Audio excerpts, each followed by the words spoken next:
Ladies and gentlemen, man, I am not happy about this story that I'm about to tell you. Yeah, we're back on the murder haunted. It says in the New York Post, May 3rd, 2020, Asia's murder haunted will arrive on East Coast and is here to stay, experts say. So, right now it's on the West Coast, but it don't take long for these insects to travel. So it's just a matter of time. I would probably say in the next month, they'll probably be here. And man, I am not looking forward to going outside and possibly coming in contact with one of these things. It's not a matter of if, but when the murder hornet will hit the East Coast, experts warn the Post on Sunday. The deadly meat eating Asian giant hornet, which has been known to kill up to 50 people a year in Japan, recently surfaced for the first time in the US and Washington state. And New York City beekeepers say there is no way it won't make it here. I told the NYPD back in 2012, your problem is not the bees. This, the murder haunted, is your problem. Recalling retired police department beekeeper Anthony Tony Bees Panakis. I showed them a picture of it and they go, "What the hell is that?" I go, "That is an Asian hornet." Wow.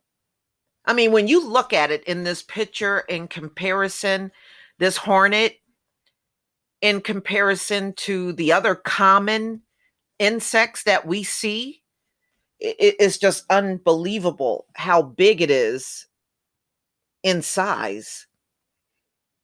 I was looking at a video of it today, and that thing is huge.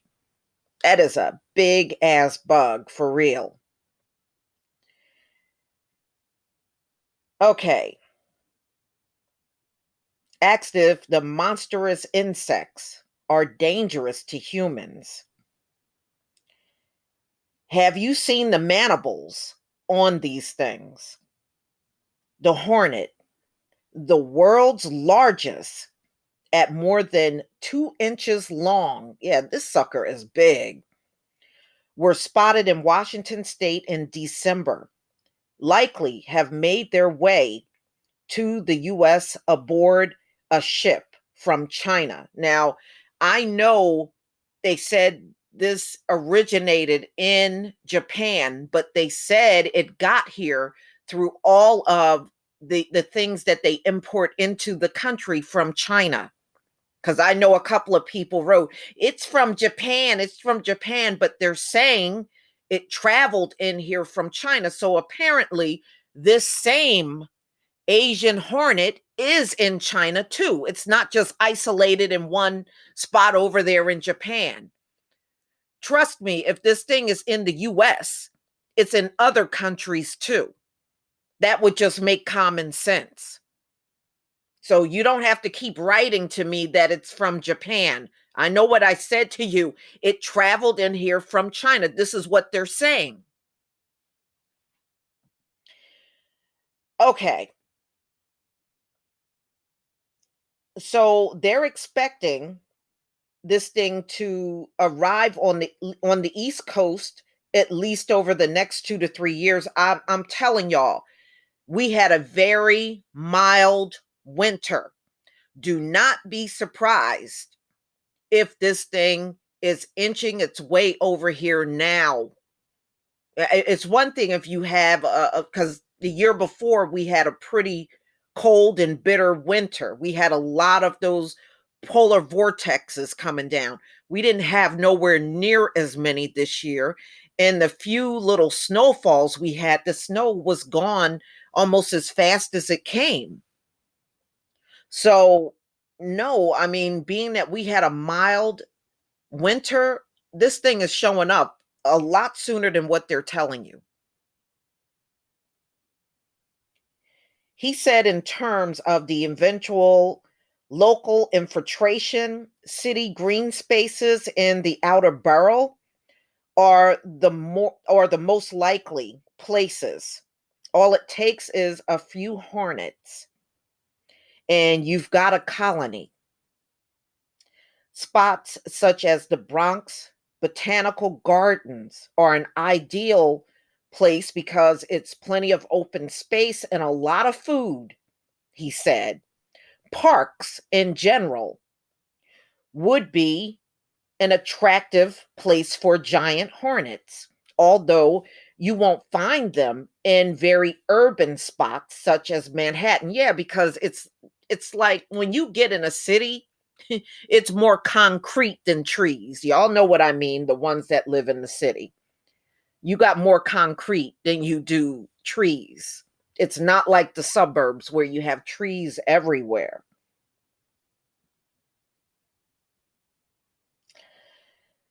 Okay, so you won't spot too many of them in Manhattan because they tend to nest in the ground or burrow in rotted wood, he said.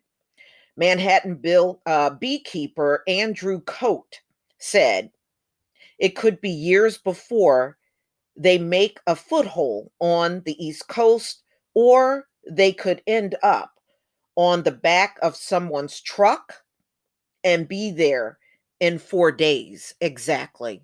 Trust me, these things are coming to the East Coast way sooner than what they're telling us.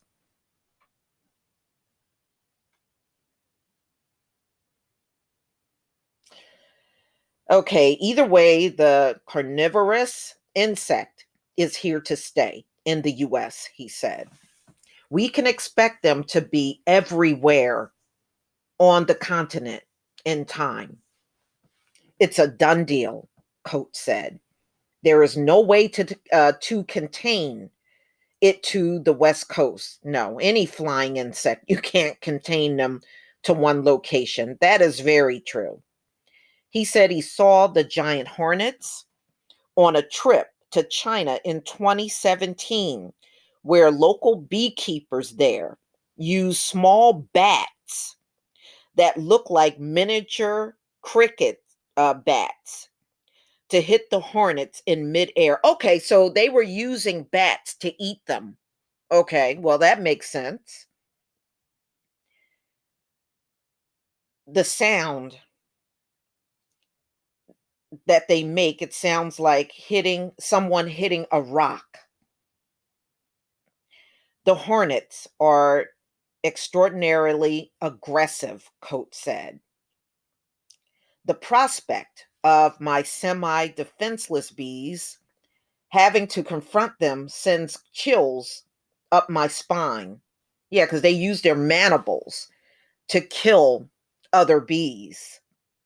The killer hornet can decimate a honeybee colony because it needs to build up protein for its own colony, so it decapitates and consumes part of the honeybee, Coates said.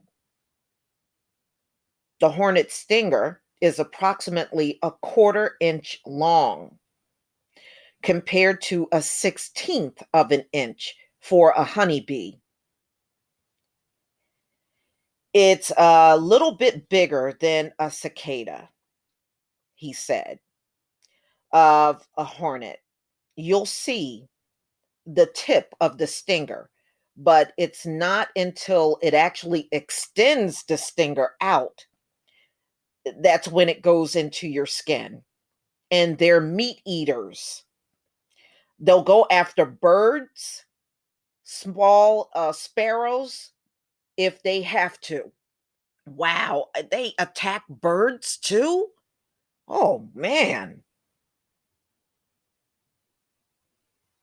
Usually insects will flee from birds because birds will eat them.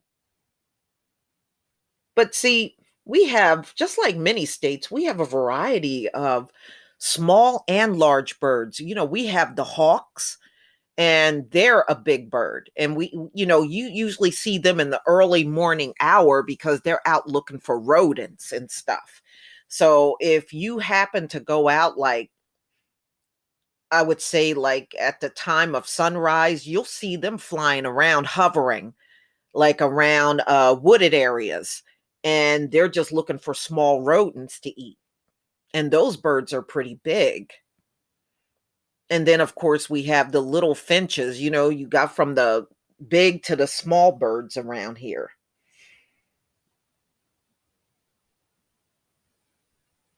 So you can get swarmed just from getting stung by one. The worst thing is anyone can do with these things is kill them. Yeah, that's what I'm talking about. You can get one of them babies in your house, the first thing you better do is get up and kill the damn thing. That sin is going to be airborne, and the rest of the hive will come. Getting stung is extremely painful, and anyone who is allergic, heaven help them, he added. And they don't just sting you one time, they have the ability to sting you multiple times. Honeybees can only sting you once and then they die. Wow, multiple times? Oh man. Still, you have to understand, out in the wild, unless you're up to their hive, they're not going to just sit there and just seek you out, the beekeepers say. There got to be a reason for them to come at you. Coates said the bees can fight back by swarming a hornet if it gets in their hive and suffocate it. Meanwhile, beekeepers can make an entrance to the beehive smaller to limit the number of hornets getting in at a time, or place a roach motel for hornets outside of hives that consist of a cage with meat in it to attract them. Wow, I don't think I've ever seen bees attracted to meat. If y'all have, please just write it in the comment section. I never seen that before in my lifetime. A hornet that is attracted to meat? But I guess you can bait the meat to try to get them that way, if they're so attracted to it. I wonder if they would be attracted to those insect lights. You know what I mean? Those fluorescent lights, because I have one of those in my house that I usually set up for the summer. And it really does work in limiting the amount of insects that get in. Wow. They use meat to attract this Asian hornet? Wow. Okay. He said China, they have the hornet hunters. There is a tracker, and what they do is set up a water source and wait there like a deer hunter would. As soon as they see the hornet coming to the water source to drink, the guy jumps out with a net and he grabs it. Then, ever so carefully, he ties a strong on it, and lets it go. Oh, okay. So, wow. I don't know what the point is in catching it and then letting it go, but okay. There is a spotter watching it now with binoculars, and he watches this thing as it flies because obviously it's going to fly back to the nest. When they fly, okay, now that makes sense. So what they do is capture it, let it go, and it leads them back to their nest. Okay. All right. Well, now it makes sense. And that night they come back with a flamethrower and pretty much go at it. Just follow them back to the base camp. And when the least expected, boom, go after them. And nighttime is the best time to get bees because remember, in the darkness, they can't see. They're literally blind at night. And I remember when I was growing up as a child, whenever there was a bee's nest or a hornet's nest around the house, my father would wait until sundown and he would go out there and get it because once it's dark, they can't see you. But y'all, please tell me what you think. I mean, I'm expected them I'm expecting these things to be nationwide eventually. It's no way they're going to be just up in Washington state and nowhere else in the country. It is just not possible. But it's interesting learning about them. Like I said, by far the first insect that I ever heard of attracted to meat. Please leave your comment and subscribe. Don't forget to hit on the notification bell, and I'll see you on the next video. Peace, family.